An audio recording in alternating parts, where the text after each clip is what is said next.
تو جب آئے ہمارے یہ فرشتادے بھیجے ہوئے، ہمارے یہ پیغامبر، یہ فرشتے لوط کے پاس، سیئ بہم، کہ وہاں پر یہ بھیجے گئے تھے بہت خوبصورت لڑکوں کی شکل میں، اور ان کے ہاں جو تھا معاملہ آپ کو معلوم ہے کہ جو عبرت پرستی ان کے ہاں تھی اور جو سوڈمی تھی، تو یہ لڑکے خوبصورت آ گئے تو اس قوم کے لیے، تو ان کے لیے جشن ہو گیا کہ ہمارے لیے شکار آ گئے ہیں بہت اچھے، لوط کے ہاں بڑے عمدہ شکار پہنچے ہیں، لہذا وہ سب غول کے غول اب آ رہے ہیں حضرت لوط علیہ السلام کے گھر پر چڑھائی کر رہے ہیں۔ تو جب ہمارے یہ فرشتادہ، ہمارے یہ جو نوجوان لڑکوں کی شکل میں جن کو بھیجا گیا تھا فرشتوں کو، وہ جب پہنچے حضرت لوط کے پاس، سیئ بہم، وہ ان کو دیکھ کر بہت غمگین ہوا کہ یہ بڑا میرے لیے، وضاق بہم ذرعا، ان کا دل بڑا تنگ ہوا، وقال ھذا یوم عصیب، اور انہوں نے کہا یہ تو میرے لیے بڑا سختی کا دن آ گیا ہے، میرے پاس اتنی طاقت نہیں ہے کہ میں ان بدبختوں کا مقابلہ کر سکوں، اپنے ان مہمانوں کو ان کی دست برد سے میں بچا سکوں، اور وہ لوگ جو ہیں وہ جانتے تھے جس قسم کی خبیث ان کی تباہی ہو چکی تھی کہ وہ کسی اپیل اور کسی دلیل سے بعد آنے والے نہیں ہیں، تو اس سے ان کے دل کے اندر جو ہے وہ ایک عجیب کیفیت پیدا ہوئی۔ سیئ بہم وضاق بہم ذرعا وقال ھذا یوم عصیب وجاءہ قومہ یہرعون الیہ، اور اب آئی اس کی قوم اس کے پاس والہانہ دوڑتی ہوئی، بڑے خوشی سے ناچتے ہوئے آ رہے ہیں کہ آج تو ہمارے لیے جو ہے وہ بہت ہی عمدہ شکار پہنچ گیا ہے۔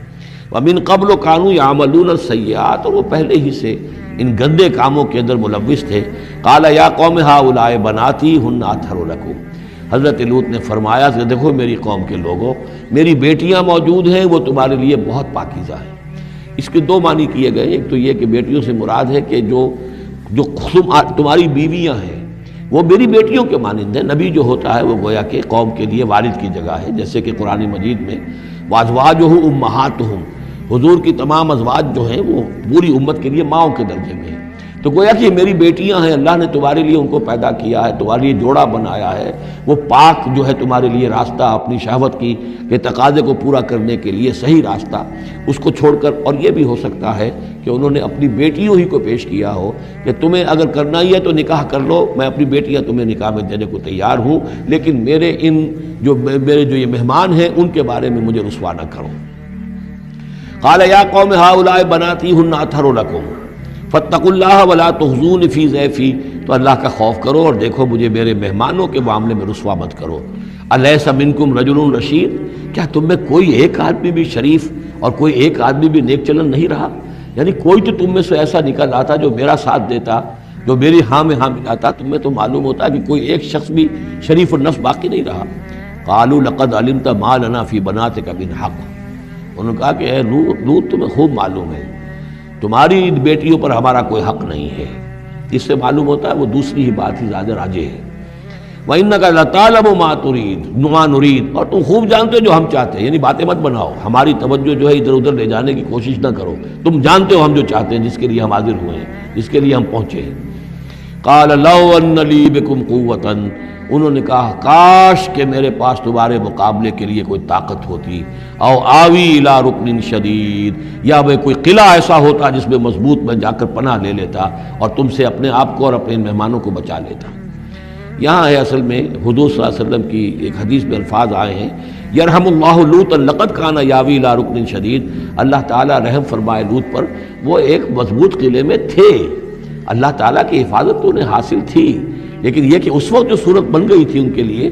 جیسے جب جادوگروں نے جو اپنے انچھر پھینکے تھے اور وہ بھی بن گئے تھے فرعون کے دربار میں، وہ بھی شکل اختیار کر لی تھی انہوں نے سانپوں کی، تو حضرت موسیٰ پر بھی وقتی طور پر خوف طاری ہو گیا تھا۔ تو بنائے طبع بشری خوف کا ہو جانا یہ کوئی نبوت کی عصمت کے منافی نہیں ہے۔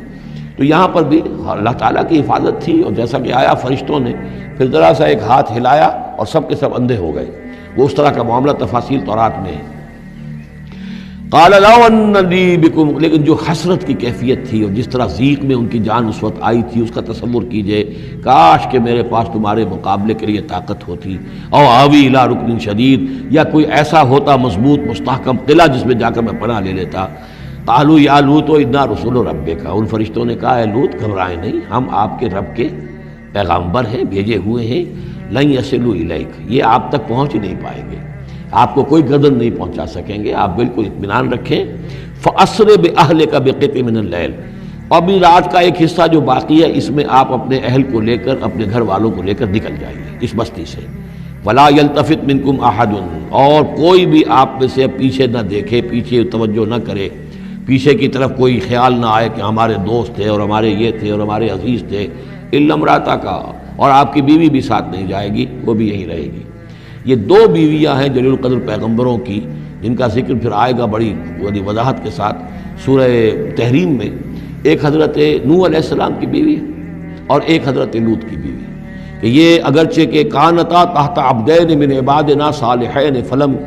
فخانتاہما فلم یغنیا عنہما من اللہ شیئا، اگرچہ وہ ہمارے دو بہت ہی نیک اور بہت ہی برگزیدہ بندوں کے تحت تھیں، ان کے گھروں میں آباد تھیں، لیکن یہ کہ انہوں نے خیانت کی، اور اس کے نتیجے میں یہ ہے کہ پھر وہ اللہ تعالیٰ کے عذاب سے ان کے شوہر انہیں بچا نہیں سکے۔ نہ حضرت نوح بچا سکے اپنی اس بیوی کو، اور نہ حضرت لوط بچا سکے اپنی اس بیوی کو۔ الا امرأتک، سوائے آپ کی بیوی کے، انہ مصیبھا ما اصابہم، اس کے اوپر تو وہی مصیبت آ کر رہنی ہے جو ان سب پر آنی ہے۔ ان موعدہم الصبح، اور دیکھیے ان کے وعدے کا وقت صبح کا ہے، صبح کو وہ عذاب آ جائے گا۔ الیس صبح بقریب، کیا صبح قریب نہیں ہے؟ یعنی اب جلدی کیجئے، اب آپ فوری طور پر یہاں سے اپنی بچیوں کو لے کر نکل جائیے۔ فلما جاء امرنا جعلنا عالیہا سافلہا، جب ہمارا حکم آ پہنچا ہم نے اس کے اونچے کو نیچا کر دیا، یعنی کسی بستی کو تلپٹ کیا جائے تو چھت نیچے ہو جائے گی اور جو بنیادیں اوپر آ جائیں گی۔ عالیہا سافلہا، الٹ کر رکھ دیا بستیوں کو۔ وامطرنا علیہا حجارۃ من سجیل، اور مزید ان کے اوپر ہم نے بارش برسائی کنکروں کی، پتھروں کی، یعنی یہ کہ ایک طرف تو یہ کہ کچھ زلزلہ آیا یا کچھ اور زمین میں دھماکہ ہوا، ایکسپلوژن ہوا جس سے وہ بستیاں الٹ گئیں، اور اس کے بعد یہ ہے کہ آسمان سے پھر بارش ہوئی ہے ان پر سجیل۔ یہ سجیل اصل میں فارسی کا لفظ ہے سنگ گل، سنگ گل یعنی یہ کہ مٹی جو ہے اگر کسی صحرا کے اندر تھوڑی سی پھوار پڑے اور زیادہ تیز بارش نہ ہو تو وہ ہر قطرے کے ساتھ تھوڑی سی مٹی مل کر وہ ایک چھوٹا سا دانہ بنتا ہے، اور وہ پھر دھوپ جب پڑتی ہے تو وہ پھر پک جاتا ہے، جیسے کہ کہیں آپ اینٹیں پکاتے ہیں اپنے بھٹیوں کے اندر، یہ پھر کہلاتی ہے سنگ گل۔ یعنی یہ پتھر تو ہے لیکن یہ پتھر نہیں ہے، یہ مٹی کے بنے ہوئے پتھر ہیں، کنکر ہیں۔ ان کنکروں کی بارش ہوئی جس کے اندر کہ اس کو بالکل دفن کر دیا گیا ان دونوں شہروں کو۔ منضود، تہ بر تہ، تہ بر تہ، وہ جو بارش ہو رہی تھی کنکروں کی تہ بر تہ۔ مسومۃ عند ربک، اور وہ نشان زد تھے تیرے رب کی طرف سے، یعنی ہر ایک کے لیے معلوم تھا کہ کس کو کون سا پتھر لگنا ہے اور کون سا جو شخص ہے اس کی ہلاکت کس کے ذریعے سے ہونی ہے۔ وما ہی من الظالمین ببعید، اور یہ ان ظالموں سے کوئی زیادہ دور نہیں ہے، یعنی جو مشرکین مکہ ہیں، جو قریش ہیں اور عرب کے جو مشرک ہیں، ان سے یہ بستیاں کوئی دور تو نہیں ہیں، اس لیے کہ یہ جب جاتے تھے فلسطین کی طرف اپنے قافلے لے کر تو یہاں سے گزرتے تھے۔ قوم سمود کا مسکن بھی ان کے راستے میں آتے تھے، قوم مدین کا علاقہ بھی ان کے راستے میں آتا تھا، پھر یہ عمورہ اور صدوم کی بستیوں کے جو ہے یہ بھی کچھ ان کے جو آثار باقی رہ گئے تھے وہ بھی آتے تھے۔